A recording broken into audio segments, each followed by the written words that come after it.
Bonjour, bonsoir à toutes et à tous et bienvenue sur le 100e épisode. Évidemment, c'est le 100e épisode. Qu'est-ce qui nous arrive? On n'a plus de voix. On n'a plus de voix tellement on a fait la fête pour fêter ce 100e épisode. Et quoi de mieux pour le 100e que de faire un épisode tout à fait normal, mais où on va parler de playoff, on va parler de basket. Et pour ce 100e épisode, qui est-ce qu'on salue? Eh ben, on vous salue tous les auditeurs. On en profite quand même pour vous dire merci. On vous dit souvent merci, mais c'est important quand même.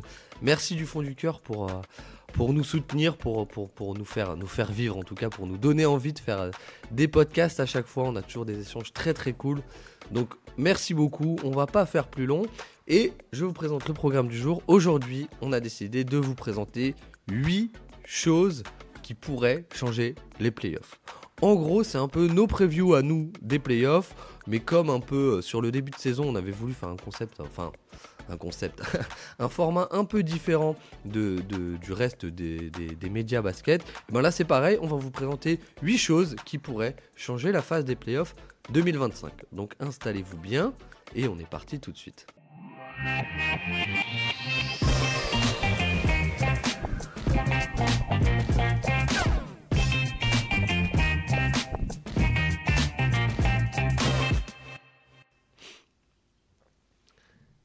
Bienvenue à tous et bienvenue à Monsieur Azad. Bienvenue pour la 100e, sous un tonnerre d'applaudissements. Azad, comment ça va? Ça va très très bien. Ça va très très bien. Écoute, j'ai eu des super visites cette semaine à Grenoble. Il y avait FD et toi ce début de semaine. Donc, comment ne pas être heureux? Il suffit que vous partiez pour que le soleil revienne, par contre. Mais voilà, tout va pour le mieux. Et très excité à l'idée de voir les playoffs commencer. Ouais, de voir les playoffs de près, passer les playoffs au crible, n'est-ce pas? Non, mais en tout Exactement. cas, ouais. En tout cas, moi, il aura fallu, tu remarques, hein, d'une visite à Grenoble pour tomber malade. Donc, Et pour tomber amoureux de la ville finalement, qu'est-ce que t'en as avant de parler de playoffs, qu'est-ce que t'as pensé de Grenoble? oh là, on me met sur le spot comme ça. Donc si l'épisode dure 5 minutes, ça veut sans doute dire que j'ai dit des mauvaises choses. Non, en vrai, sympa, hein. Belle ambiance. J'ai bien aimé l'ambiance de la ville. Euh, Alors, j'ai vu à peu près pendant 2 heures les montagnes qui entourent Grenoble et c'est vrai que ça fait un décor sympa. Mais non, ville, j'ai bien aimé. On n'a pas fait énormément de choses parce qu'il faisait pas forcément très beau, hein. On n'a pas pu visiter la culture grenobloise. Enfin, quoique, on a visité comment il s'appelle, Spaca On est allé au Tacos. Spike Napoli, exactement, donc on a vu un peu, et on est allé au Callaghan et au Spike Napoli, donc on a fait un peu les deux main events hein, de Boston, de Grenoble. De Grenoble, Mm. exactement. Non, mais voilà, je m'attendais à rien, on va dire. J'avais pas forcément d'image en tête de Grenoble, mais c'était plutôt cool et très bien accueilli, Très évidemment. bien accueilli, oh, fantastique, fantastique, fantastique, tu reviendras. Je reviendrai, ouais. Je reviendrai quand il fera un peu plus beau. Tu me préviendras en amont Exactement. et je reviendrai sous le soleil, sous le soleil. Bon, du coup, de quoi on parle aujourd'hui, Azad? On va parler des playoffs, et plutôt que faire des previews de séries, on va plutôt dire un petit peu selon nous, voilà, qu'est-ce qui pourrait faire basculer, qu'est-ce qui pourrait être un petit peu les facteurs X de ces playoffs pour décider finalement du vainqueur de la NBA en 2025. Tout à fait. Alors, c'est un peu libre. Je sais pas. J'ai essayé un peu de chercher autre chose que juste des joueurs. Mm. Parce que c'est un peu quand on dit Factor X, on associe ça Ouais, souvent à des joueurs. ouais. Alors j'ai essayé de trouver des trucs un peu différents. Je sais pas comment toi t'as fonctionné. Mhm, mhm. Mais j'ai posé une petite question pour voir un peu ce que disaient, ce qu'en disaient Mm. les auditeurs, nos fins connaisseurs. Et je vais te lire un peu les réponses si ça te va. Allez. Ça nous inspire et comme ça, on n'aura pas besoin de bosser. Alors, celui qui est beaucoup revenu, c'est Jalen Williams, Mm. qui est revenu vraiment, je pense, je sais pas, 5-6 fois. 5-6 fois. Jalen Williams, c'est la réussite à 3 points. Si OKC veut aller chercher la bague, je crois que ça passe par ce joueur, c'est Jalen Williams. Des gifs de Jalen Williams, juste Jalen Williams, etc., etc. Donc beaucoup de Jalen Williams. On verra si tu l'as pris. Ensuite, on a la santé des Clippers. Peut-être que tu vas nous en parler. La santé de Kawhi et Porzingis. Les blessures, car pour moi, les Clippers ont un effectif pour aller au bout, mais ils peuvent aussi sortir contre les Nuggets. Après, Boston avec Jalen Brown à suivre. On connaît KP. Naz Reid ou Tom Thibodeau. Pourquoi pas? Pourquoi pas? Le momentum, que ta cohérence collective soit à son paroxysme au bon moment. Ah, ça c'est un peu différent. Présence, absence de Kawhi Leonard.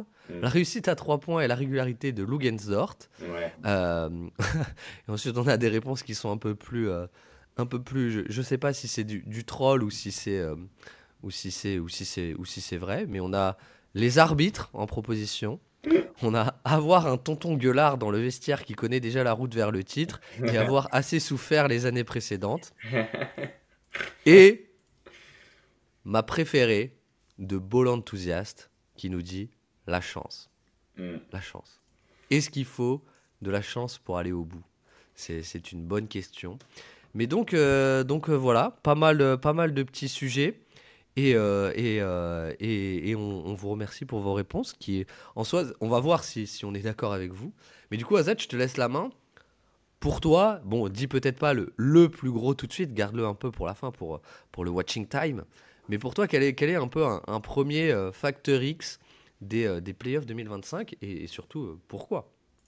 Pour moi, allez, un des premiers, on va peut-être commencer avec, pas direct les gros favoris, bien que c'est peut-être ceux qui vont sortir de l'Ouest.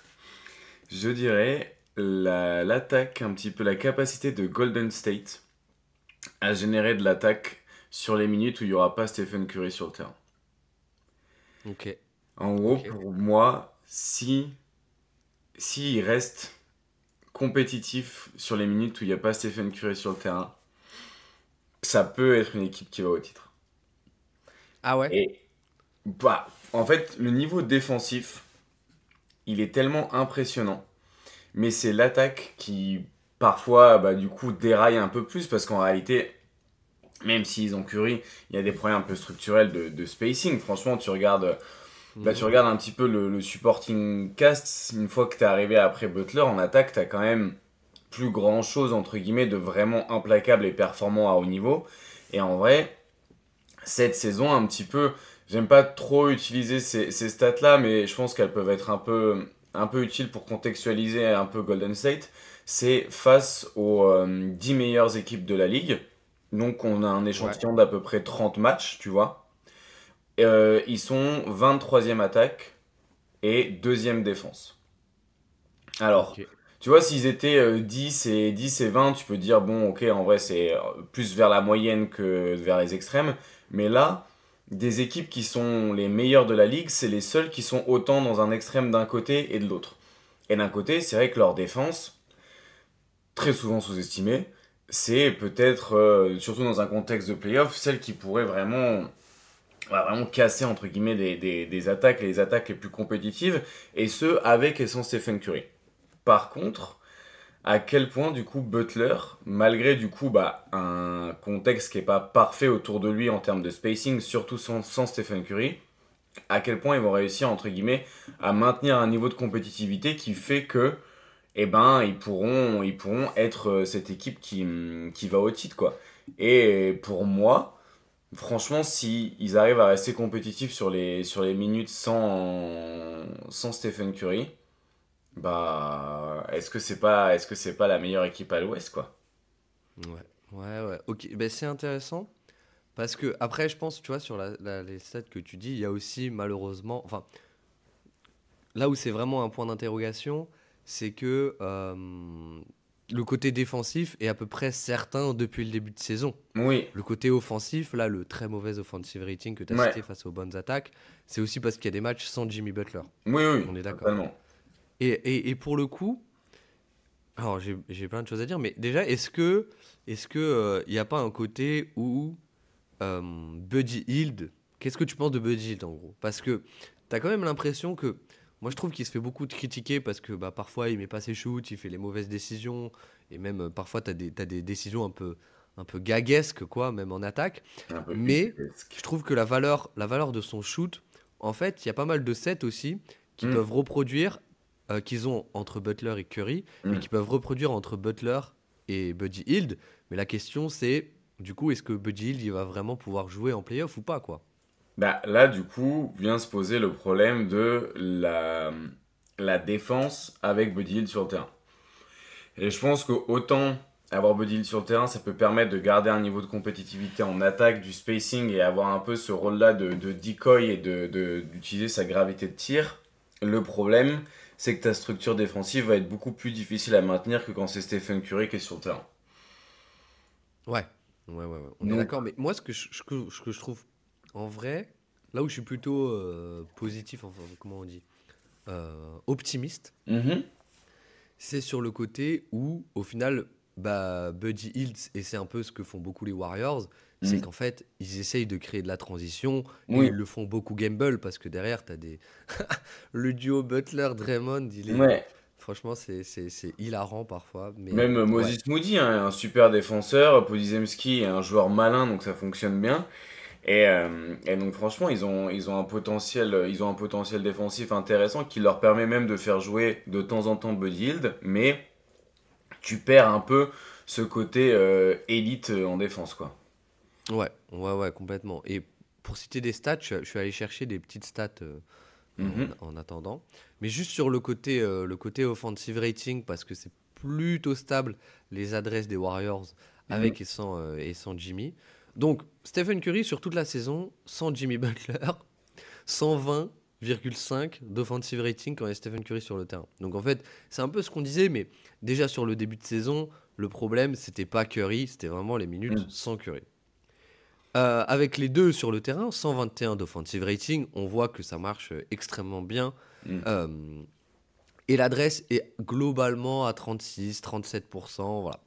Et quand Stephen Curry sort et que Butler est sur le terrain, alors c'est que 450 minutes, mais avec les Warriors, encore une fois, on fait avec ce qu'on a, pardon. Ça tombe à 114. Ça tombe à 114. Donc d'un côté, on peut se dire c'est pas terrible, mais en même temps, c'est average. Et du coup, sans ta star, si t'es average sans ta star, avec le niveau défensif que t'as, c'est vraiment pas mal. Mhm. Et puis surtout, je trouve que Butler, et je te relance un peu là-dessus, on l'a un peu vu aussi contre Memphis, si t'as regardé le play-in, Mhm. mais c'est quand même un style très, très compatible au playoff, quoi. Bah, c'est même d'ailleurs pour ça que ça a autant généré un petit peu de, comment dire, de surprise en playoff, entre guillemets. C'est parce que il était capable justement d'élever son niveau à ce point-là en playoff et de prendre plus de responsabilités. Parce que quand tu regardes les chiffres d'usage et tout, c'est vrai qu'il est un peu plus, pas timide en playoff, mais il est un peu plus sur la réserve, entre guillemets. Alors que une fois arrivé en playoff, bah, ses minutes augmentent et ses responsabilités aussi, et du coup son impact peut encore mieux fonctionner, mais t'as quand même, tu vois, dans le spacing des Warriors sans Curry, je pense qu'il y a quand même un peu plus de. Ça sera moins facile de maintenir ce niveau-là, surtout quand les équipes vont commencer à faire des vrais paris et des vraies décisions pour vraiment en fait couper un petit peu le spacing à Jimmy Butler et qu'il soit forcé peut-être de prendre un peu plus des tirs contestés ou plus des mi-distances, en sachant qu'il pourra pas trop étirer la défense lui. Donc je suis curieux de voir quel schéma défensif vont mettre en place ces équipes une fois que Curry sera absent du terrain pour entre guillemets ralentir le plus possible la machine Warriors. Ouais, ok. Et du coup, alors avant de te poser la question de à quel point tu crois en ces Warriors, du coup, un peu, de quel côté tu imagines un peu le curseur aller, je suis allé voir les WoWi de Jimmy Butler et Draymond Green, Hmm. et ce qui est hilarant, c'est que, en fait, en gros, quand ils sont ensemble sur le terrain, ils ont vraiment, on va dire, de la non-réussite à trois Ouais. points pour les adversaires. C'est-à-dire, enfin, justement, de la réussite à 3 points des adversaires. Les adversaires tirent à 39% quand les deux sont sur le terrain, alors que quand t'as qu'un seul des deux, ils sont à 35%. Donc tu as vraiment ce côté où, en gros, un peu de la malchance quand les deux sont sur le terrain. Et pourtant, quand les deux sont sur le terrain, ils ont 108 de defensive rating, Mm. malgré 39% à 3 points des adversaires. Ouais, c'est ouf en vrai. C'est ouf. C'est inquiétant même, je dirais-je. Donc ouais, est-ce que si au final les Warriors arrivent à garder un niveau correct en attaque avec sans les quelques minutes, parce qu'en plus des minutes sans Curry, va pas y en avoir des masses, hein, tu vas en avoir une dizaine par match quoi. Ouais. Et ouais, ils ont putain. En fait, le truc c'est que plus tu y penses aux Warriors, putain, plus ils ont une gueule de presque favori quoi. Eh oui. Je vais pas dire qu'on l'avait dit, mais. Non, mais Oui, oui. j'ai l'impression, en tout cas, j'ai l'impression Ouais, que Houston, pour un peu parler de bracket, etc., ouais. Houston est vraiment limite l'obstacle le plus difficile, en tout cas jusqu'à la finale de conférence. Ouais, c'est le Parce mur qu'après, pour arrêter les White Walkers. Et si les Golden State passent, enfin si les Warriors passent les Rockets, ouais, pas le temps pour être une équipe à l'Ouest après quoi. ça le temps, ouais, exactement. Mais oui, parce qu'en fait, je trouve Houston a vraiment ce côté où, bah, en fait, un peu leur stratégie est tellement décalée, tu vois, qu'ils posent des problèmes vraiment différents aux Warriors, je trouve aussi. Mais du coup, tu crois aux Warriors? Ça passe le premier tour?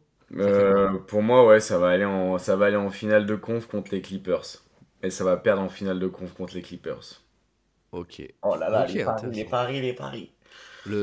En vrai, le rematch du dernier match de saison régulière, là, Ouais, c'est on pas mal, reprend. ça. Moi, j'en reprends 7 des tartines comme ça, hein. Ouais, ouais. En plus, on avait bien vu tout le match.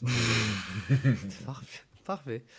Non, mais ouais, c'est ok. Donc, c'était quoi? C'était en gros le niveau offensif des Warriors Ouais, sans Stephen Curry. ouais. Ok, ok, ok. Bon, du coup, je vais commencer avec une équipe comme ça, c'est fait, tu vois, on emballait, c'est pesé. On n'y croit pas trop, mais je me dis c'est quand même intéressant d'en parler parce que c'est quand même une équipe qui a plus 5,2 de net rating. C'est les Knicks. Alors, les Knicks, comment est-ce que ça pourrait switcher un peu les playoffs? Mhm. C'est une question que je me suis beaucoup, beaucoup posée cette saison, tu t'en doutes. Et en fait, pour moi, ce qui est intéressant, c'est que on se rend compte que le 5 majeur en tout cas les deux 5 qui jouent le plus, mais le 5 majeur a quasiment 2000 possessions ensemble, donc Mm. un truc délirant, bah, il a plus que plus 4 de net rating. Donc en fait, c'est un peu ce qu'on a vu toute la saison.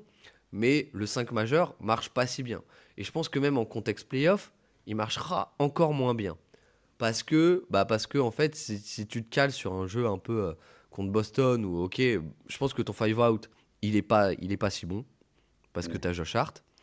Et bah, défensivement, ça va mal se passer. Et t'as pas ce côté que tu avais un peu l'an dernier de dominer au rebond. Et pour moi, il y a un peu ce côté de, est-ce que, un peu ce que je disais avec les Rockets, mais est-ce que les Knicks peuvent avoir soit changé leur jeu des match-up, et c'est une carte qui gardait toute la saison, parce que tous les Knicks Boston, les Knicks Cavs, il a jamais joué avec les match-up quasiment, notre Mm. ami Tom Thibodeau. Ça me paraît quand même un peu fou. Ça me paraît un peu fou qu'il le fasse contre des équipes comme Miami, mais pas contre des matchs qui comptent. Donc il y a un peu ça, mais moi il y a limite un côté où est-ce que la potentielle solution des Knicks, c'est pas en fait d'avoir une stratégie, encore une fois, un peu décalée de toute façon, t'as pas un five out, donc pourquoi pas essayer de retrouver un peu ce côté domination au rebond, et notamment au rebond offensif, avec des line-up à deux big. Est-ce que c'est pas un peu des line-up qu'on risque de voir un peu plus en playoff, quoi? Je sais pas ce que t'en penses. Je pense que toi, t'y crois pas trop aux Knicks et ça se comprend, mais est-ce que mon argumentaire te fait un peu réfléchir ou pas forcément? Moi, je pense qu'une des solutions, ce serait d'interdire le pick and roll, sinon, pour justement protéger Karl Anthony Towns. Mais, voilà, là, je sais pas si la profondeur et les différents jeux de match-up peuvent vous sauver. Mais il faut bien avouer que il y a quand même des potentialités un petit peu de faire des. Je trouve que même, tu vois, tu parlais d'aller jouer grand, mais je pense que tu peux même aussi essayer d'aller jouer très petit pour potentiellement aller encore plus loin dans la recherche de spacing et jouer sans Josh Hart et jouer avec McBride, tu vois, et d'aller Ouais, chercher à avoir le spacing le plus optimisé, ou alors, selon les équipes, d'aller chercher la bataille des possessions. Le problème, c'est qu'en fait, ils vont jouer contre Boston avant les Cavaliers. Et je pense que ouais, contre les Cavaliers, ça aurait peut-être pu fonctionner. J'ai un peu moins d'espoir qu'ils arrivent à dominer Boston juste avec le jeu des match-up et une bataille des possessions. Et du coup, c'est pour ça que les Knicks, j'y crois un peu moins. Parce que, en fait, pour moi, les équipes que j'avais en tête pour aujourd'hui, c'est les équipes que je vois vraiment aller potentiellement en finale de conférence. ouais, Et ouais. j'avoue que j'ai du mal à voir les Knicks passer Boston contre les Cavaliers. J'aurais pu peut-être voir un monde contre Boston, ça me paraît vraiment impossible. Après, biais de récence aussi, parce qu'il y a 4-0 sur la saison, et c'est peut-être ça qui m'encourage pas à croire en Knicks, et peut-être que je serais surpris. Peut-être que je serais surpris. Mm. Ouais, je suis d'accord que Boston, c'est un peu le côté, le pire match-up possible, quoi, parce que Mm, bah, ils ont quand même des bons joueurs de pick and roll, enfin, sur des petites choses, mais tactiquement, mm, pour cibler Karl Anthony Towns, je les ai trouvés vraiment très forts, avec soit des Spain, soit des Spain pick and roll, soit des mm, ram screen. Donc en gros, essayer de faire bouger Karl Anthony Towns mm. avant le pick and roll ou après le pick and roll, là où il est vraiment mauvais, quoi. Mais, euh, mais ouais, et pour dire un petit mot aussi sur la série face à Détroit, je pense qu'il y a aussi ce côté un peu match-up parce que je- dans la théorie, je pense que Cade est quand même particulièrement gênant pour les Knicks parce que Mm. il est plus grand, il peut cibler Bronson sur du post-up. Michael Bridges, au final, il est limite plus costaud que lui, donc on l'a vu, il le met souvent en prison dans son dos. Et Karl Anthony Towns, il l'a découpé sur pick and roll sur les matchs. Mm. Mais en vrai, sur les Knicks Pistons de cette saison, il y a quasiment jamais eu OG Anunoby sur Kate Cunningham parce qu'il préférait le mettre sur Tobias Harris et un peu plus off-ball. Et je me dis, voilà, il y a un peu ce côté où, dans la théorie, OG Anunoby te permet un peu de jouer avec ça. Donc, c'est aussi pour ça que j'avais mentionné ça. Mais je suis d'accord que, limite, face aux Celtics, le truc où j'y croirais le plus, c'est si tu arrives à avoir un five out parce que les Celtics sont trop forts pour absorber un no-shooter. La défense des Celtics, Mm. c'est un aspirateur à non-spacing, quoi. Mm. Donc ouais. Ouais, ouais, ok. Donc, allez, on va dire 1%, 1%, mais au moins comme ça, on aura parlé un peu de New York. Ok. Et comme je savais que tu n'en avais pas sur New York. Euh, quel est ton deuxième game changer de playoff? Bah, en fait, c'est à quel point les Lakers, sur des situations de playoff et de demi-terrain, entre guillemets, vont réussir à dominer offensivement pour cacher leur défense. Parce que, Ah. tu vois, pour moi, c'est par l'attaque, entre guillemets, qu'ils arriveront à. Tu vois, il y avait les Mavs l'année dernière qui avaient construit un peu une très bonne défense autour de Lucas. Et du coup, tu n'avais pas besoin d'avoir une attaque qui était si élite que ça pour pouvoir quand même un petit peu dominer les séries. J'ai l'impression que les Lakers sont une bien moins bonne défense, mais ont plus de potentiel en attaque. Et il y a surtout, bah, au lieu d'avoir que Kyrie, tu as Austin Reeves et LeBron James, entre guillemets. Et tu as un peu différentes options en attaque, surtout de manière individuelle ou sur du post-up en isolation. Ils vont pouvoir aussi attaquer pas mal les mismatchs. Et en gros, pour moi, c'est à quel point les Lakers vont réussir à appliquer leur défense qui essaye de faire déjouer en gros les adversaires. Concrètement, ils prennent une faiblesse à l'adversaire et ils essayent de l'exploiter le plus possible. Et en fait, le problème, c'est que plus tu vas avancer dans les tours, plus les adversaires vont être parfaits, entre guillemets, et moins tu pourras aller gratter de la valeur sur les imperfections des adversaires. Donc, je me demande un petit peu à quel point ils vont réussir à faire ça. Je pense que concrètement, Rudy Gobert va passer une série compliquée contre les Lakers des deux côtés du terrain, par exemple. Je pense qu'il va être ciblé par le drop. Enfin, son drop va être ciblé avec Luka Doncic et ils vont essayer de le mettre en mouvement aussi le plus possible. Et je pense que comme c'est le poids mort un petit peu en attaque, ils vont essayer aussi de punir ça du mieux possible du côté défensif parce que défensivement, les Lakers, ils ont beaucoup de cibles. Ils ont un protecteur de cercle qui est pas fantastique non plus. Les défenseurs off-ball et on-ball sont quand même pas remarquables, disons.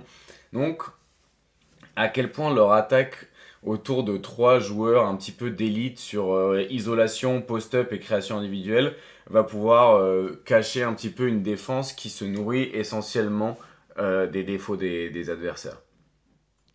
Ok, je pensais honnêtement que t'allais plutôt dire l'inverse. C'est vrai?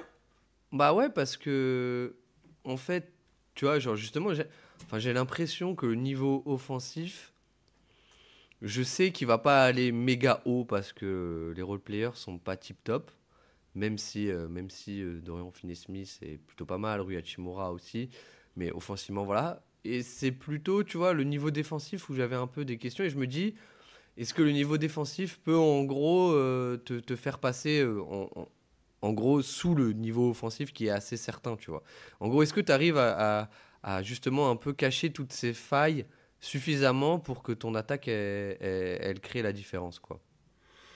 Donc, et le problème, c'est que je vois plus les joueurs qu'ils ont sont plus implacables en attaque qu'en défense, quoi. Du coup, c'est pour ça que j'ai plus confiance en leur attaque qu'en leur défense.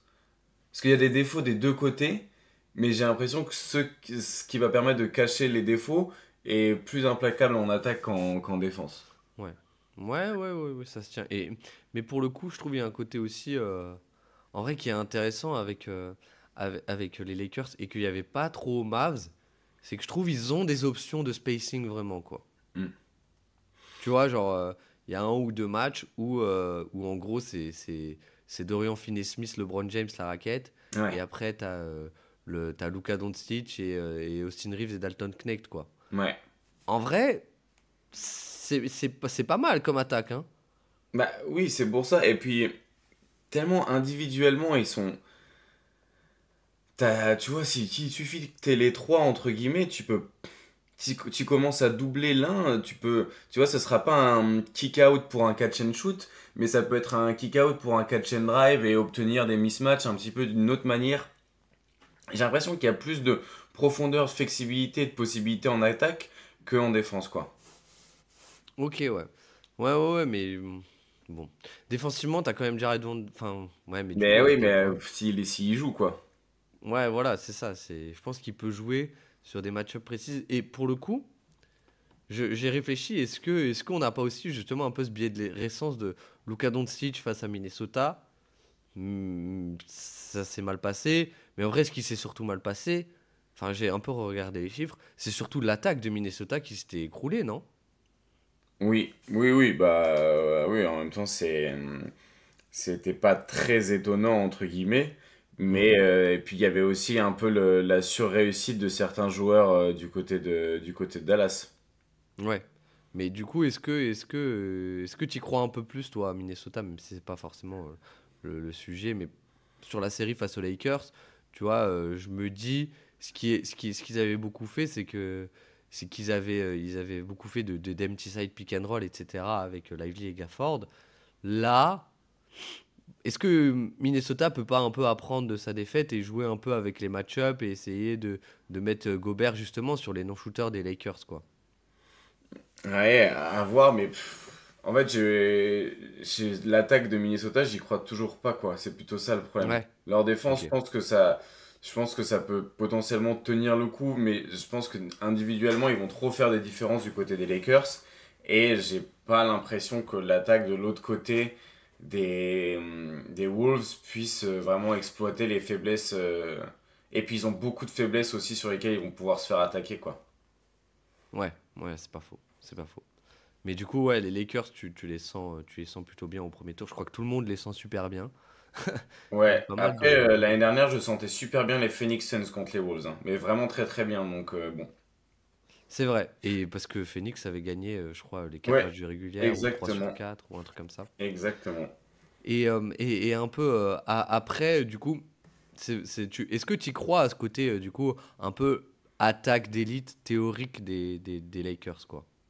Bah, dans la théorie de l'implacabilité de certains joueurs, oui. En fait, le collectif est. Tu vois, quand t'as les trois sur le terrain, t'as 60% de tes joueurs qui sont des porteurs de balles, créateurs, parfois primaires, efficaces, quoi.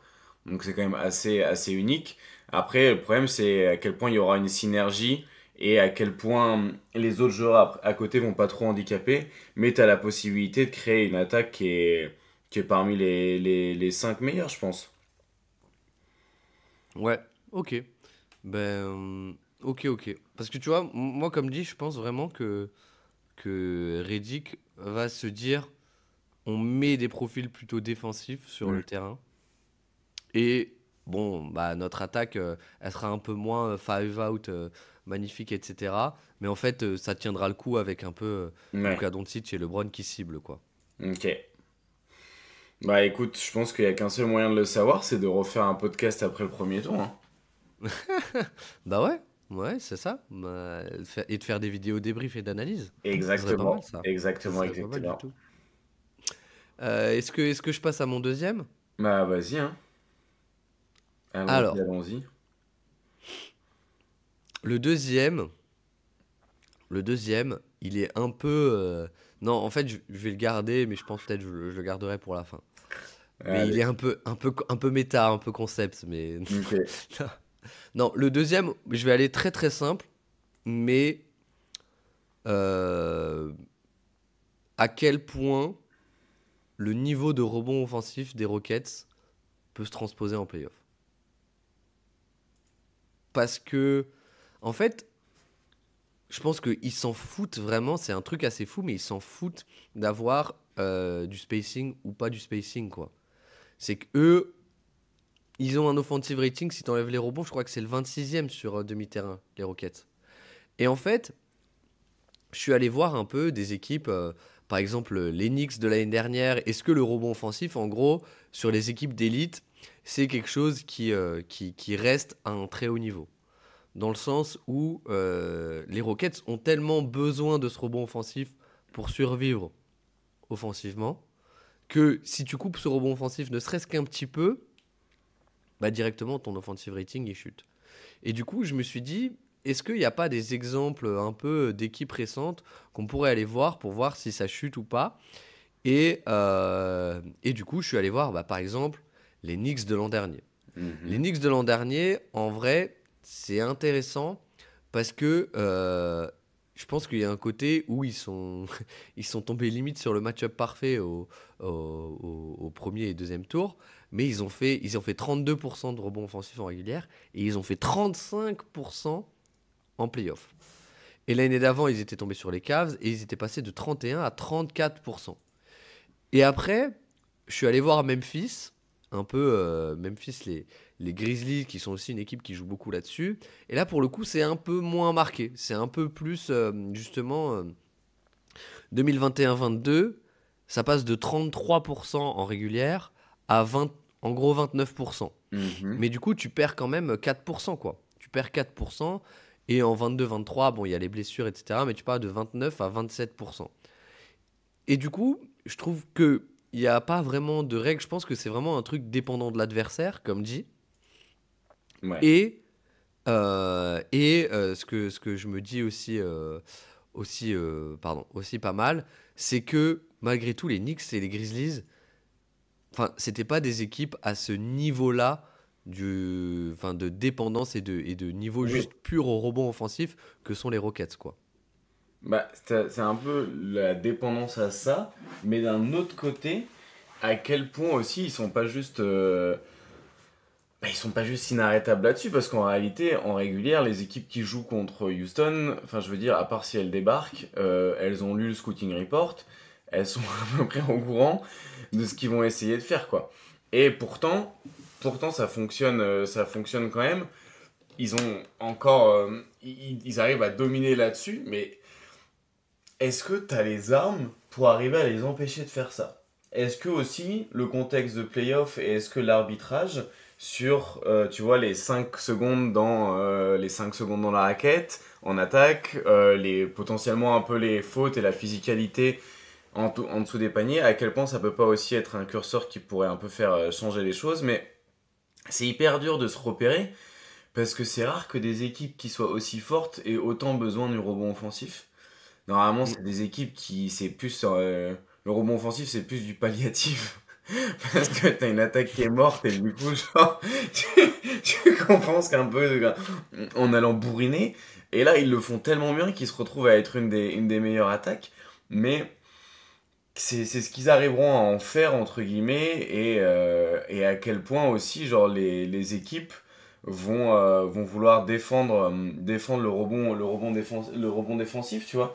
Je me dis, est-ce que tu peux essayer de les punir à l'inverse et quitte à te faire dominer sur quelques séquences au rebond offensif, être encore plus insistant sur la transition. Est-ce que pour l'instant Ouais. c'est aussi une bonne défense de transition? Est-ce que t'as pas un truc à aller chercher là-dessus? Je sais pas, faudra avoir aussi les forces en présence pour pouvoir le faire. Mais ce qui est sûr, c'est que ce rebond offensif-là et cette menace-là, ça va forcer les équipes à s'adapter et peut-être à jouer avec des line-up qu'elles ont pas forcément envie d'avoir. Et c'est C'est là où ça qui est ouf. c'est ça qui est intéressant, ouais. Mais est-ce que finalement les équipes, elles vont, et si elles y réagissent pas, et si elles décident quand même de jouer petit et de se faire dominer, et de gagner ailleurs, est-ce que ça suffira? Ça va être. En fait, ça serait bien de voir Houston jouer une série contre toutes les équipes. Parce que du coup, on va être hyper biaisé de voir comment les Warriors vont s'adapter. Mais, mais en réalité, moi j'adorais voir une série contre même, tu vois, genre contre Boston, voir comment Boston réagit à ça pendant toute une série. Mais ouais, moi, Comment OKC réagit à ça? ouais, comment OKC réagit à ça, mais tu vois, même, t'as des équipes comme les Clippers, ou même, tu vois, une équipe comme Cleveland. Mm. Mm. Ouais. Donc ouais, si Houston pouvait faire une tournée d'adieu, aller se battre contre tout le monde, moi je paye pour voir ça, ouais. Ouais, mais c'est ça qui est ouf, c'est que, enfin, je sais pas, peut-être que je suis biaisé et que c'est pas vrai, mais j'ai pas en mémoire une équipe dont le rebond offensif change tant la dynamique d'une série, je trouve. Alors, il y avait un peu les Knicks contre les Cavs, Ouais. on le savait parce que c'était une grosse lacune des Cavs surtout, je trouve. Mm.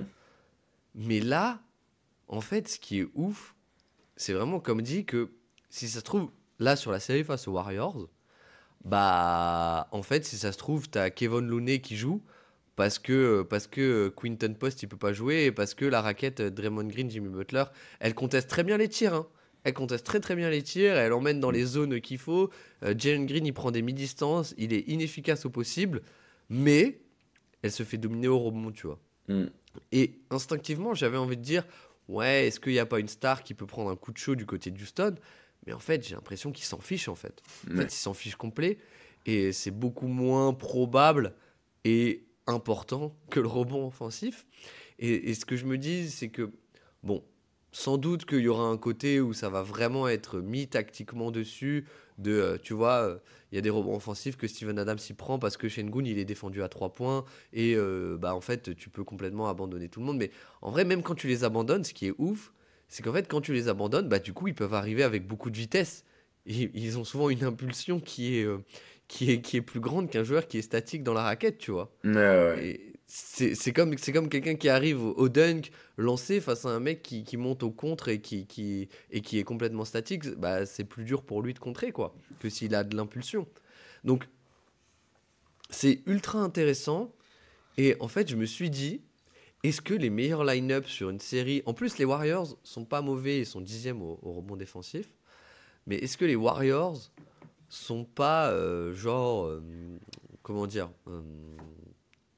enfin, la cible parfaite, quoi. Mais en gros, est-ce que la meilleure line-up des Rockets sur la série, c'est pas avec genre un shooter sur le terrain? Est-ce que la meilleure line-up des Rockets, c'est pas celle où ils insistent le plus et c'est genre Amen Thompson, Tari Eason, Steven Adams, Şengün ensemble, quoi. Ouais. Bah, C'est ouf! c'est terrible, mais. Bah, en fait, moins il y a de spacing, plus ils sont bons. C'est bizarre, non? C'est ça, c'est ça. Et, et en vrai, ça te permet aussi d'avoir des Et en fait, je me dis, c'est un peu un problème, pas insoluble, mais regarde, bonjour, tu es Steve Kerr, Azad. Tu es Steve Kerr le temps d'un instant. Mais est-ce que, en fait, ils vont pas respecter tes shooters du côté de Golden State, tu vois? Donc Hmm. même si tu essayes d'avoir un truc un peu plus dynamique, spacing, five out et tout, en fait, tu vas juste, je pense, t'appauvrir au rebond, Ouais, alors que eux, de l'autre côté, sans t'apporter un méga bonus, quoi, je trouve. ouais, ouais. Donc, quitte à pas shooter, autant le faire avec des mecs qui shootent vraiment pas, quoi. Parce qu'en réalité, quelle est la différence structurelle entre un mauvais shooter et un très mauvais shooter? Les mecs, ils Ouais. peuvent pas reculer plus loin que le cercle dans tous les cas, donc au bout d'un moment, qu'est-ce que t'en fais, quoi?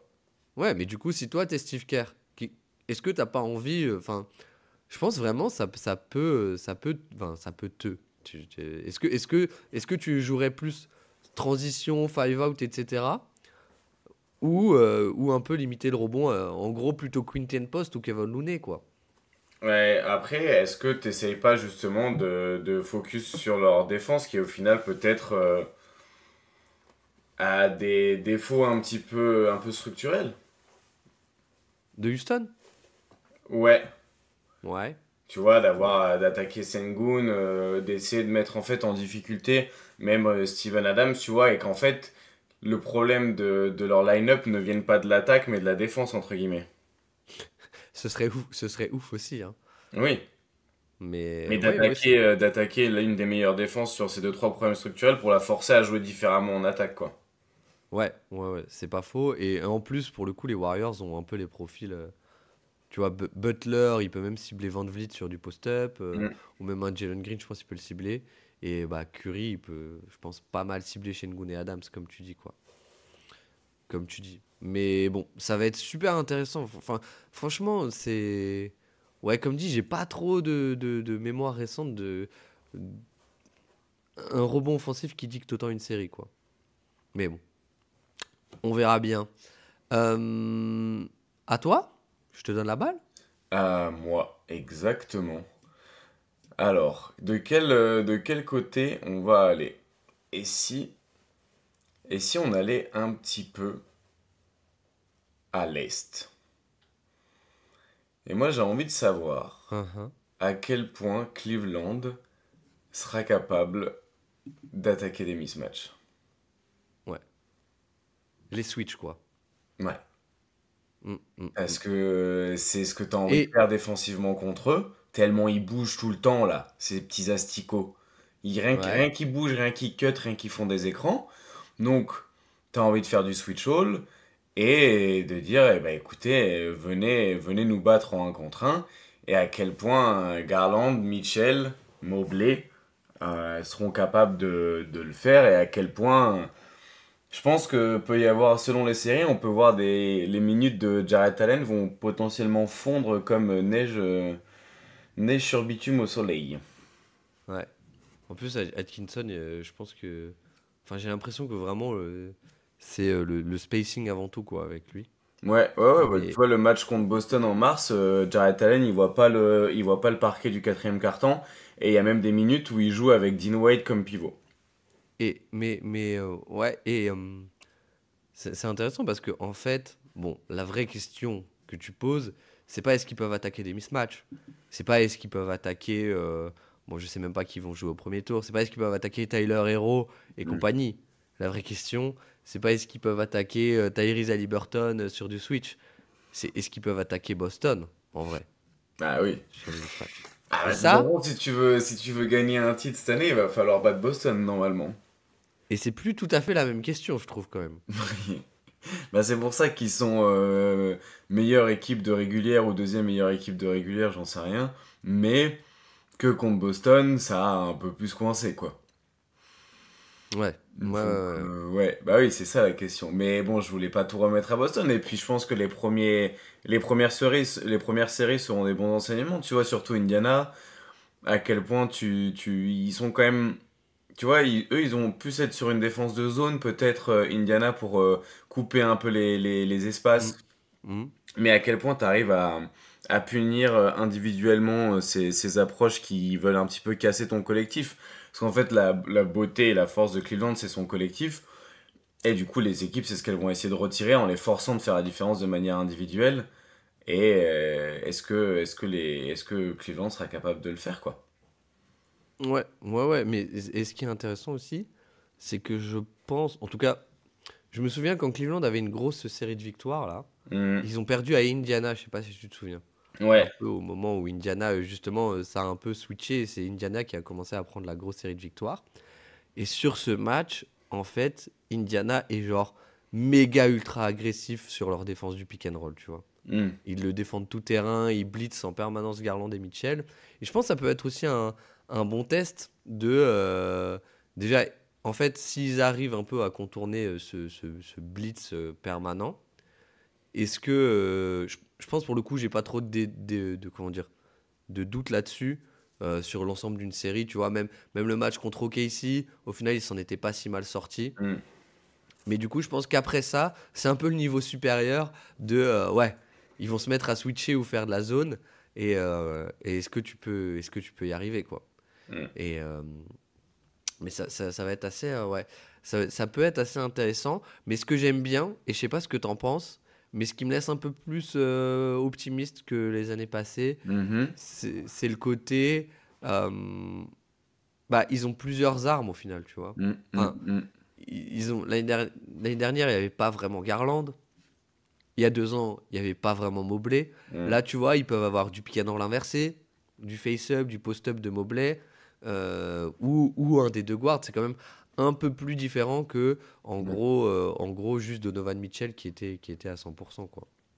Non, c'est sûr qu'ils ont plus de profondeur aussi, même tu vois le niveau de Struss, Dean Wade, DeAndre Hunter, ils ont bien plus de ils ont bien plus de capacité et je me demande à quel point DeAndre Hunter dans cette attaque un petit peu individuelle de mismatch peut pas être une option peut-être intéressante parce qu'en réalité c'est un peu son profil malgré tout. C'est pas un vrai 3&D parce que il y avait un peu de création à la base aussi. Donc ouais, Ouais. à voir le rôle que chacun peut avoir mais ils ont quand même plus d'armes qu'ils en ont jamais eu. Est-ce que ça suffira? J'ai hâte de voir tout ça.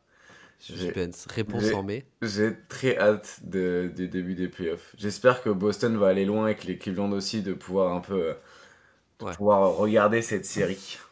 Pour le coup, ouais, pour le coup, je crois que c'est une série qui est attendue. Le bracket est assez ouvert Ouais, comparé ouais. à l'Ouest. Et si on l'a pas, on sera un peu deg. On sera un peu deg. Et, mais ouais, c'est sûr que moi, ce qui me fait très peur quand même, malgré tout, c'est le côté où, ouais, ok, ils ont réussi à le faire sur de la régulière, mais c'était face à Sam Hauser, quoi. Enfin, c'était face à Sam Hauser et je sais plus qui Et sur en une fin de plus, match. ils switchaient très facilement Boston. Voilà. Là où en playoff, ils vont peut-être un peu moins laisser. Parce qu'il y a vraiment des moments où personne leur avait. Enfin, ça servait à rien de switcher et ils le faisaient quand même, quoi. Ouais, mais si, même si tu switches facilement, mais que tu switches de Jrue Holiday à Jalen Brown, Mais c'est pas la même tambouille que de Peyton Pritchard à Sam Hauser, quoi, quand même. la même tambouille. La même Exactement. tambouille. Pas la même La même tambouille. tambouille. Bon, c'est à moi, donc, c'est Ouais, ça. exactement. Alors, j'en avais un, mais je sais pas, mais parce que finalement, au final, on a parlé de pas mal d'équipes.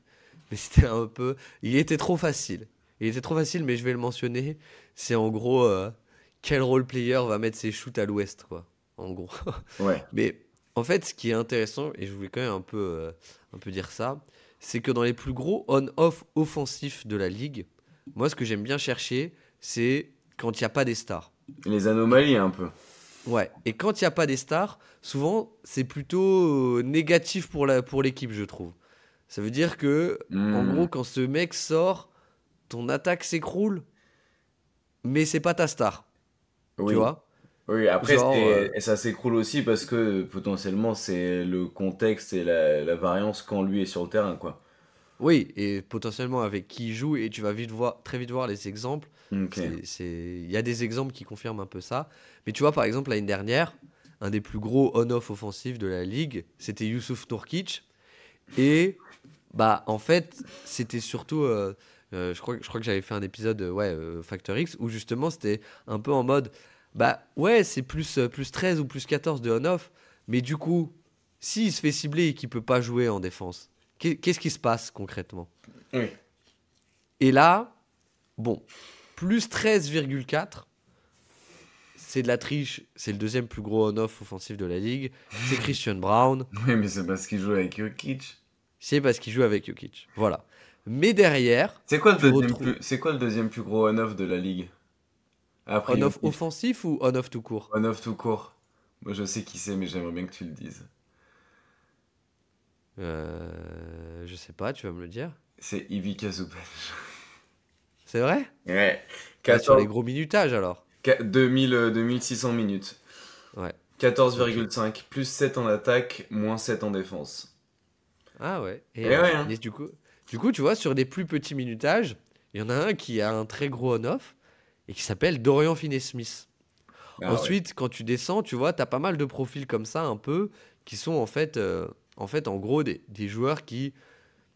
Tu te dis pas que c'est des joueurs très importants, mais en gros, c'est un peu les role-players shooters des équipes, quoi. C'est un peu les role-players shooters des équipes. Et du coup, je voulais un peu mentionner ça. Mais au final, je pense, je vais vraiment me focus sur une équipe. Et c'est comment OKC va gérer les blitz de Shai Gilgeous-Alexander en attaque. Parce que pour le coup, je suis à peu près sûr que les équipes vont le doubler, mais genre tout le temps. Ouais. Et je trouve que bah déjà c'est pas le passeur que peuvent être d'autres joueurs, donc il va pas casser lui-même la prise à deux, Mm. mais du coup il va falloir passer par des intermédiaires. On a vu un peu Isaiah Hartenstein l'an passé au Knicks le faire, même carrément le faire. Mais du coup, cette année, est-ce que. Qui va le faire? Est-ce que ça va être Isaiah Hartenstein? Est-ce que ça, tu vas la donner à Lugensdort? Est-ce que tu vas la donner à Jalen Williams? Et est-ce que ces joueurs vont être en gros capables de produire un niveau offensif suffisant quand chez Alexander, en gros, va être soit doublé, soit on va lui laisser le mi-distance, quoi, en gros. Et quand il sera pas sur le terrain aussi. Et quand il sera pas sur le terrain aussi, ouais. C'est clair. Ah bah C'est ça, clair. c'est toute la question de Casey. Et du coup, c'est à quel point, soit les role-players, enfin en tout cas les joueurs qui ne sont pas SGA vont réussir à performer, ou à quel point leur défense va garder un niveau d'élite pour cacher peut-être le manque de profondeur en attaque. Ouais. Et en fait, tu vois, je me demande aussi, moi, leur défense, à quel point elle peut aussi être attaquée par des équipes qui vont jouer énormément le rebond offensif aussi, quoi. J'aurais bien aimé voir une série contre Houston, par exemple. Par exemple, parce que ouais, ils ont progressé quand même. Ils sont passés de 29e à 21e au rebond défensif, mais ça reste pas top, quoi. C'est Mais, c'est ça, quoi. Mais ouais, pour le coup, la défense, je sais pas, genre, je me dis, en vrai, la balance avec, ils créent tellement de transitions ouais, et ils peuvent sortir la carte avec des line-up assez grandes avec Hartenstein et Chet. mais, C'est un peu moins swing que leur attaque, tu vois. En gros, oui, leur attaque coupée de Shai Gilgeous-Alexander, quoi.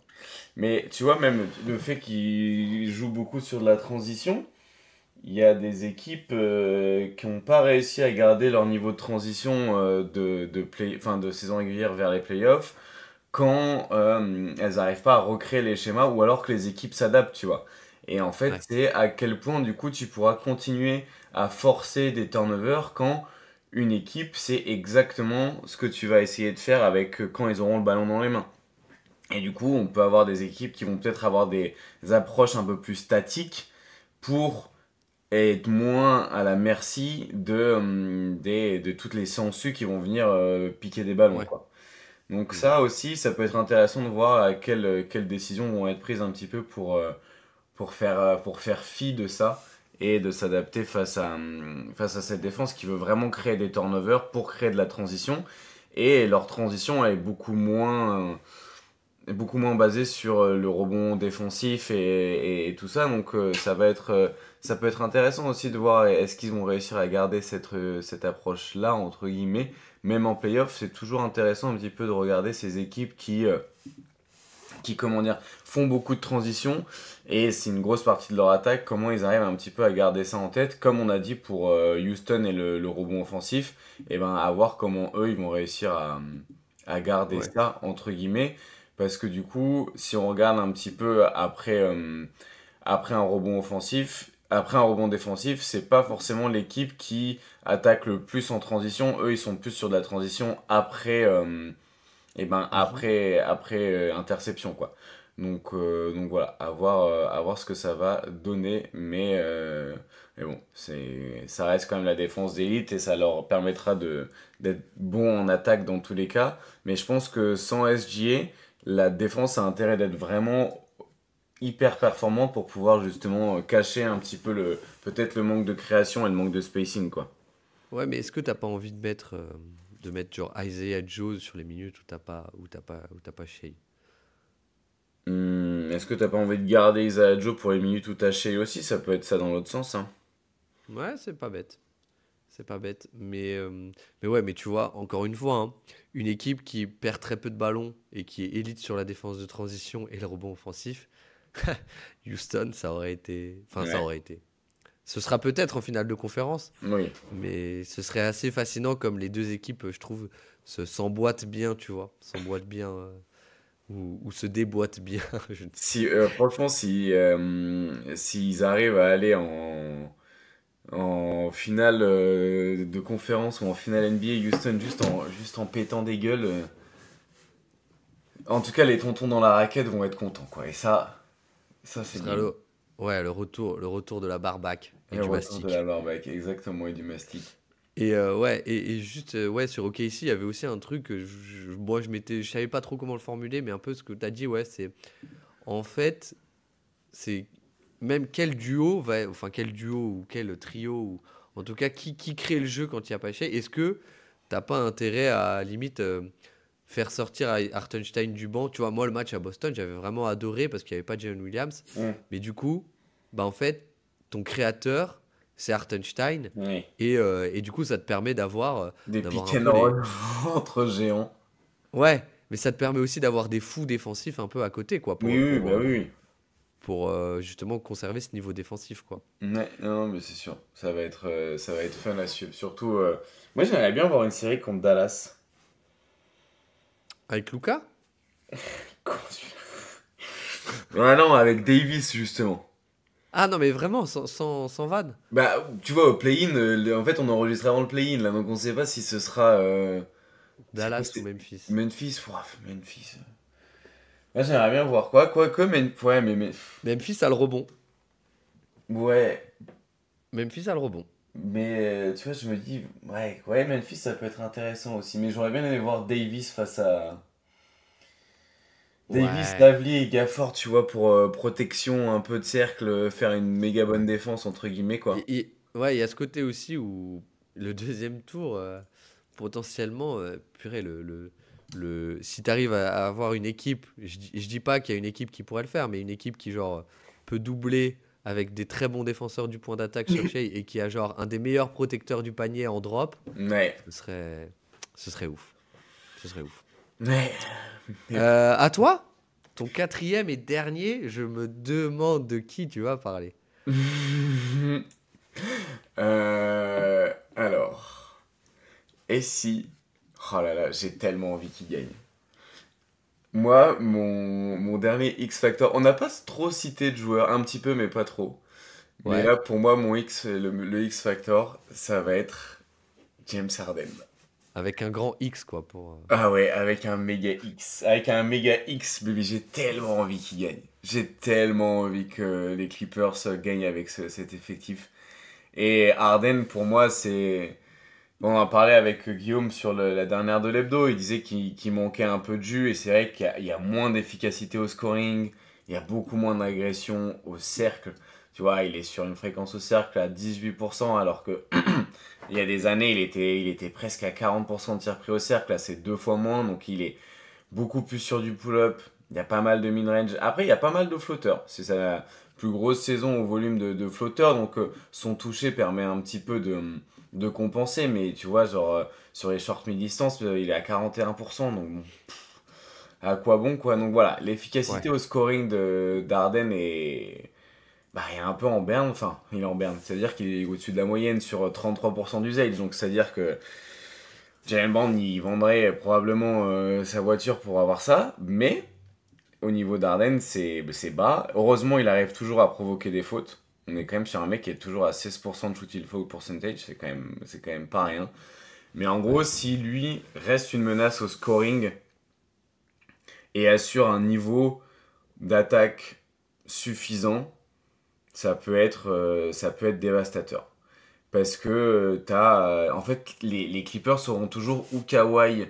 En fait, ça va être le niveau de scoring aussi de Kawhi, hein. En fait, le niveau de scoring de Kawhi et James Harden, s'il est bon, si les mecs ils arrivent à genre casser la défense et maintenir un niveau d'attaque au moins moyen avec la défense qui tourne bien, et vu qu'il y aura toujours un des deux sur le terrain, bah ça le temps pour être une défense à l'ouest et ça le temps pour être une équipe du haut du tableau parce que je pense que ouais ils peuvent, mais je flippe du niveau physique et de leur capacité à garder ce niveau de scoring pendant les playoffs, avec l'enchaînement des matchs, la fatigue, les défenses qui vont être vraiment schématisées contre eux, quoi. Ouais. Mm, mm. Et aussi peut-être le manque de spacing, mais d'un autre côté, tu vois, il y avait des minutes où c'était Powell, Bogdanovic, Zubac, Harden et Kawhi. Tu perds en défense, mais c'est pas mal en attaque. Et tu vois, même Bogdanovic et Pas mal, Zubac, hein. ils ont fait des belles séquences à jeu à deux aussi. Donc, tu vois, la profondeur des Clippers, pour moi, j'ai aucun doute là-dessus. J'ai aucun doute sur leur défense. C'est plus, est-ce que Kawhi et James Harden vont arriver à, genre, entre guillemets, mettre un peu le clou sur le cercueil de la conférence Ouest pour arriver en finale, quoi. Ouais. Azad, question. Ouais, Depuis le. J'ai pris quoi? J'ai pris le 14 février, vu qu'on est des ouais. grands romantiques. Grand romantique que tu es. Quels sont les Grand 4 meilleurs net ratings de NBA? 14 février. Ouais. Euh, Boston, OKC, Clippers, Cleveland. Oh, presque. Ah non, c'est les OKC. Warriors. Ouais. OKC, Boston, Warriors et Clippers. Aïe, aïe, Et aïe. ce qui est ouf, c'est que les Clippers, sur cette période, ont le troisième offensive rating. Ont le troisième offensive rating. Et les Warriors ont le meilleur defensive rating, pour être tout à fait complet. Mais ouais, les Clippers en fait sont, enfin secrètement, j'ai l'impression qu'on en parle de plus en plus, mais genre secrètement une équipe d'élite. Et genre, je trouve ce qui est ouf, c'est Kawhi, c'est une des rares stars qui, en gros, peut un peu changer la géométrie d'une défense parce que avec lui, les tirs rentables, les tirs qu'il faut défendre, c'est pas les tirs au panier forcément, tu vois. Ouais, bah, c'est ça Tu que. vois, genre il peut un peu vraiment prendre l'échiquier et en gros le retourner quoi. Il change un peu les règles, tu vois. Je trouve en fait quand il pense, il y a pas beaucoup de superstars qui ont ce truc de un peu pouvoir avoir cette gravité vraiment par du shot making vraiment quoi. T'as Curry, t'as KD dans ses grandes heures. T'as peut-être James Harden Prime. Et en vrai, t'as vite Kawhi, quoi. T'as vite Kawhi. Et tu vois, comparé à un Shai Gilgeous-Alexander, c'est avant tout un driver. Et là, la remarque que je me faisais, c'est il y a de plus en plus d'équipes, et c'est logique, qui en gros ont des schémas où juste, bah, ils bouchent la raquette, tu vois. Mm. Et les équipes d'élite, c'est presque tout ça. Et du coup, je me dis, bah, en vrai, ce qui se retranscrit le mieux, est-ce que c'est pas le shotmaking Alors, Shai Alexander a aussi du Ouais, shotmaking, on ouais. est d'accord. Ouais, ouais, Mais ouais. est-ce que Kawhi n'est pas un meilleur shotmaker que Shai? Bah, réponse dans un mois finalement. Réponse dans un mois. Réponse dans Mais un mois, mais. moi, j'avais un Ah ouais, dernier pour vas-y, hein. continuer un peu là-dessus, sur les Clippers. Ouais. Parce que je pense que c'est l'équipe du moment, tu vois. Oh Je là pense là. qu'on doit en Oh, les parler. gros, les gros kiffeurs. Oh là là, Les- t'imagines si on l'avait. Ah, je vais enfin pouvoir dire j'avais raison sur quelque chose. Let's go. Non, mais Ouais. ouais, mais attends. Moi, en vrai, je m'étais dit, il y a aussi un côté qui est important, je pense, c'est peut-être le niveau physique, évidemment, de Kawhi, mais Ouais. aussi son niveau défensif, je pense. Bah ouais. Et en fait, le truc, c'est que son niveau défensif, franchement, parfois off-ball et tout, il est un peu à l'ouest. Ouais. mais c'est le Wembanyama des extérieurs, dans le sens où, en fait, il a tellement de fil, et il a tellement d'envergure, et il a tellement des appuis rapides, qu'il compense quand même pas mal ses mauvaises lectures avec un corps unique, quoi. Donc il Ouais. y a un peu un côté Wembanyama des extérieurs dans sa défense. Ouais, non, mais je suis d'accord. Mais justement, tu vois, je me dis, est-ce que, genre, s'il a un très bon niveau défensif, Mm. bon, faut voir où c'est, justement. Moi, je sais pas trop où le placer. Mais est-ce que justement, ça te permet pas d'avoir des line-up un peu moins défensifs? C'est-à-dire, par exemple, avec Mm. que Chris Dunn et pas Chris Dunn et Derrick Jones Jr., tu vois. Ouais, bah c'est ce qu'ils ont fait à la fin du match contre les Warriors, hein. Ouais. Et est-ce que ça te débloque pas un peu, Ah bah si, justement, parce que t'as Powell ou Bogdanovic à côté, du coup. eh ouais. Ouais. Et ouais. Donc, ouais, je me dis un peu ça, tu vois. Je me dis, est-ce que le niveau défensif. En plus, faut voir comment il est En vrai, bon, c'est surtout un défenseur on-ball, tu vois. Mm. Mais je me dis aussi, peut-être sur le premier tour, j'ai hâte de voir sur qui il va défendre vraiment, quoi. Mm. Parce que, en vrai, t'as quand même Zubac, mais est-ce que t'as envie de le laisser en un contre un? Je sais pas. Sur Jokic. C'est vrai que Moi, si. Ka- Kawhi, Kawhi sur Jokic avec Zubac en roamer. Ben c'est ça, quoi. Mm. Je me dis, si je suis une équipe, genre limite, je mets Kawhi et je lui dis de faire des fronts un peu comme on fait les Lakers, tu vois. Enfin, Ouais. voilà, mais genre en gros, voilà, et essayer d'encaisser en gros, si jamais il y a un post-up, le premier choc, Ouais. et après miser sur Zubac, quoi. Ouais. Miser sur Zubac. Mais ouais, ouais, je me dis, ça peut débloquer des trucs, quoi. Mais ouais. Et alors du coup, le dernier facteur. Ben c'était un peu ça, moi. C'est pour ça que je te dis, viens, on continue à parler un peu des Clippers, quoi. Ouais, parce que du coup, c'est la défense de Kawhi plus que l'attaque, quoi. Ouais. En fait, en vrai, moi, l'attaque, je vois. Genre, on a tellement d'échantillons, tellement de données, Mm. que s'il est en santé, l'attaque, elle sera là, tu vois, j'ai pas trop de doute. Ouais, c'est plus Harden où j'avais un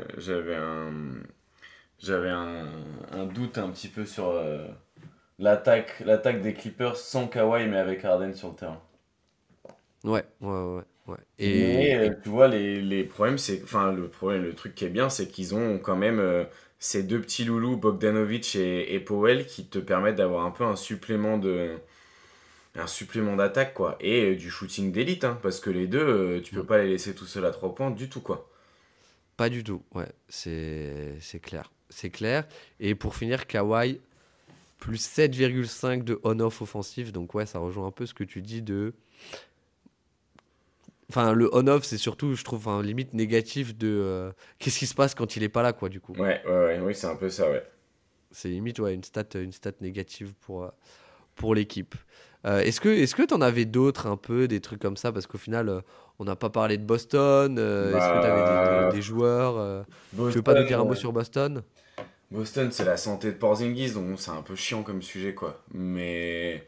Et celle de Jalen Brown, potentiellement, et celle de Jrue Holiday. Mais si Boston est à 100%, Factor X, pas Factor X, Bah, comme ce disait sera une Mike finale Lede, NBA contre les Clippers, c'est ça? bah, ça va en finale contre les Clippers si Boston est à 100%, ouais. Ouais, ok. Mais tu vois, je sais pas moi. Enfin, je sais pas le côté Kristaps Porzingis. Parce que l'année dernière, il est blessé. Ouais, mais Et en l'année fait, dernière, ils sont tous blessés. Ils jouent oui, mais contre. c'est limite mieux. Enfin, je veux dire, c'est pas limite mieux, mais le côté Al Horford, le switch all, bah Oui, ça tient aussi super, super bien, quoi. mais ce qui est bien, c'est de pouvoir avoir la possibilité de faire les deux, puis de jouer aussi avec deux bigs, tu vois, genre. Ouais, Contre Houston, c'était important d'avoir Cornet à côté de Porzingis parce que Sengun, il lui faisait vivre un enfer, tu vois. Donc c'est bien d'avoir la profondeur pour aller loin parce que ces playoffs pour Boston vont être plus durs que l'année dernière. ouais. Tu vois, l'année En dernière, théorie. ils ont fait le Heat sans Butler, ils ont fait les Cavs sans Donovan Mitchell la moitié de la série et sans Jarrett Allen. Et ensuite, ils se sont tapés les Pacers qui étaient au bout du rouleau. et ils les sweep, mais ils les sweep en gagnant des matchs de 1 point et sur des shoots un peu miracles aussi, quoi.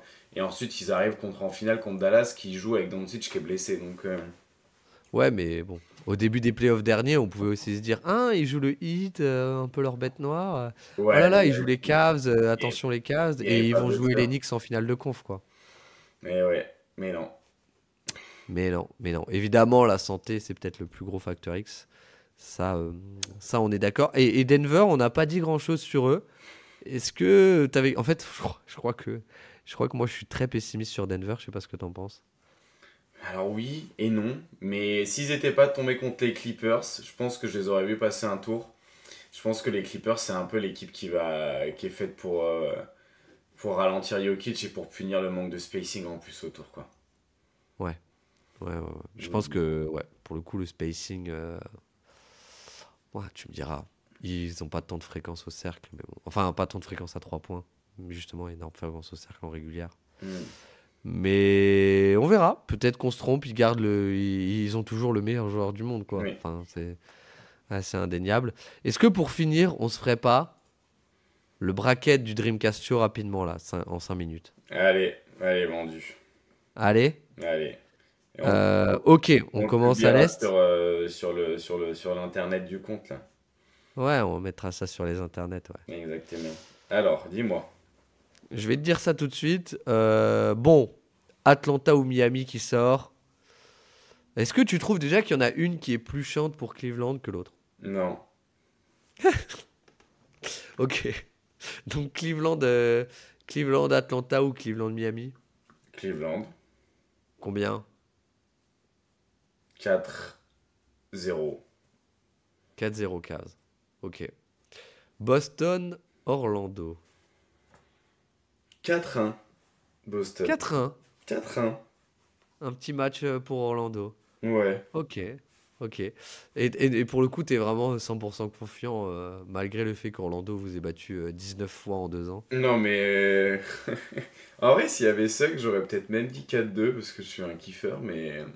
Oh là là. Mais non, 4-1. Mais je pense que leur défense peut être gênante, surtout qu'ils défendent très bien le rebond aussi, qui force Boston à perdre pas mal de balles. Donc, ouais, en vrai, ça peut être intéressant quand même à suivre. Et ça va donner un peu des indications sur la capacité de Boston aussi à créer des 3 points ou à aller plus au cercle, parce que Ouais. Orlando est une équipe qui concède beaucoup de lancers francs, mais très peu de tirs à 3 points.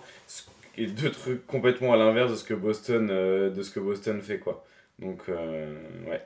Ouais. Et en vrai, je me dis, est-ce qu'il n'y a pas un monde où, genre, Orlando montre un peu la voie de comment battre. Boston? Enfin, en tout cas, comment défendre Boston, parce que l'attaque sera pas là, je pense. Ouais. Mais comment défendre Boston, ouais. Ouais, si, c'est sûr. Ok, bon, 4-1 du coup. Ouais. Ok. Knicks Pistons. 4-2 Knicks. Ok. Moi, je vois.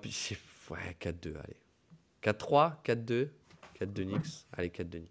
Et Pacers, Milwaukee, je sais pas si t'as vu, mais euh, il a le droit de s'entraîner, Damien Lillard.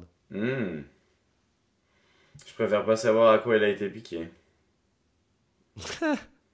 Ça a le temps pour être la cuisse de Damien Lillard, comme dirait l'autre. Ouais, bah, Pacers en 6. Pacers 106. C'est les Hmm. Pacers qui ont l'avantage du terrain. Hmm. Ouais. Je pense, ouais. Je pense, ouais. Après, je sais pas, je me dis, il y a deux trois line-up des Bucks où ils font du switch all. C'est un peu leur seule chance, je pense.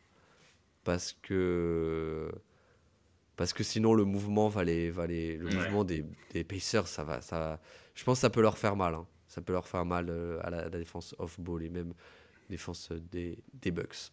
Donc, ok, on fait passer tous les favoris.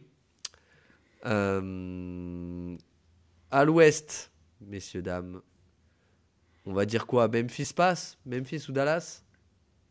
Hmm. Hmm.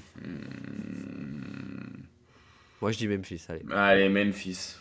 Allez, quand même. Quand même. Ok, ici, Memphis. Ok, ici, 4-1. 4-1 avec un match à genre 42% de rebonds offensifs. Hmm. Attends. Houston Warriors. Gold, oui, Houston Golden State. Rockets Warriors. Hmm. Warriors en 7. Donc Warriors gagnent le match 7 à Houston. Histoire de vraiment mais tuer tous les fans de Houston une dernière fois. Ouais, comme au bon vieux temps, Comme quoi. au bon vieux temps, ouais. Ok, on fait passer les Warriors. Ça me va. Ça me va. En vrai, Butler, Curry, ça va cibler la défense, comme t'as dit. Allez, moi, Warriors en 6. Ah mais non, faut qu'on se mette d'accord, putain. Bon, allez, Warriors en 7. Allez, je Allez, te bon, suis. allez. En fait c'est juste ton bracket. Euh, non, on va se le garder après. Lakers, Timberwolves.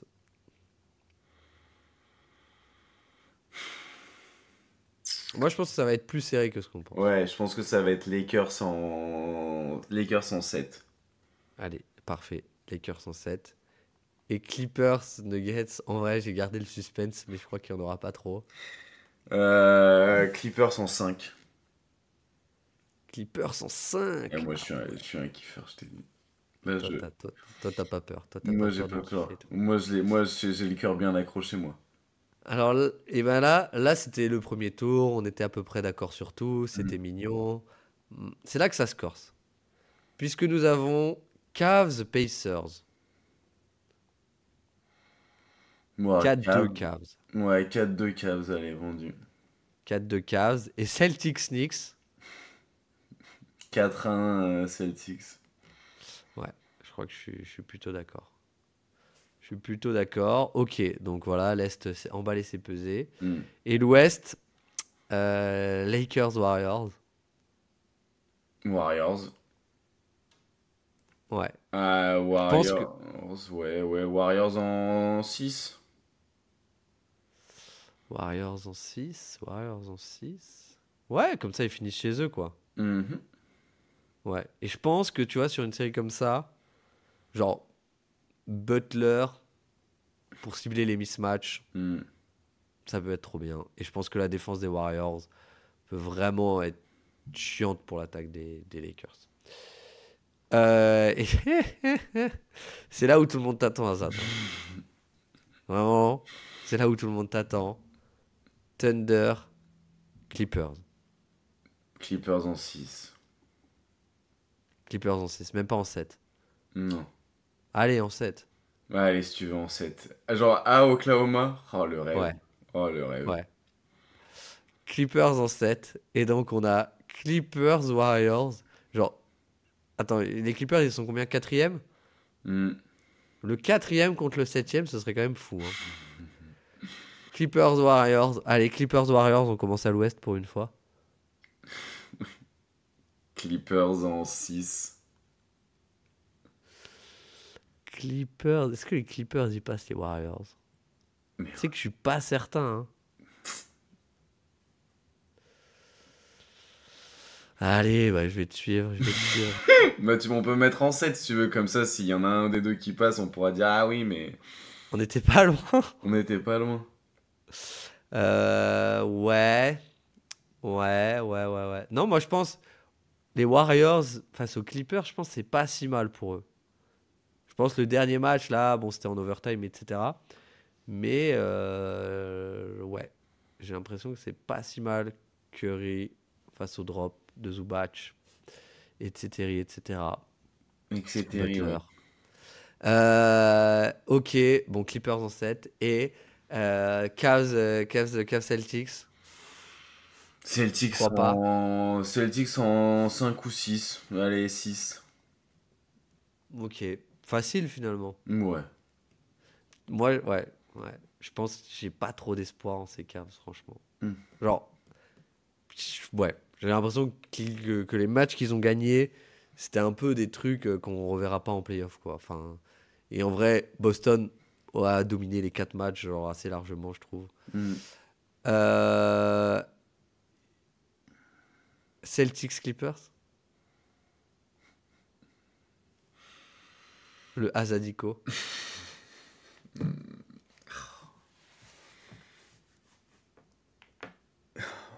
Boston en 6. Ah non. Non. Oh non. Non, j'ai trop envie de voir les Clippers gagner, mais je pense que ce sera les Celtics. C'est que. Ouais. Je sais pas. Je suis pas convaincu là. Ah ouais, si tu veux qu'on mette les Clippers, moi je suis pas. Je dis pas non. Hein.